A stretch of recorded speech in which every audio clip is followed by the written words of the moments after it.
just sweet potato got frosted off, so we're having to go up pulling them up.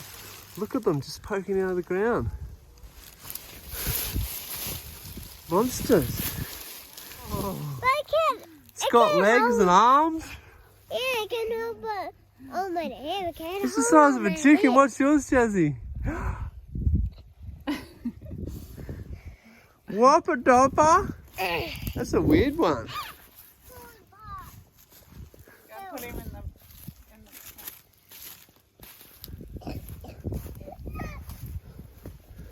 So I'm just cutting the roots off, and they're called like slips or plants. They'll go back in the ground.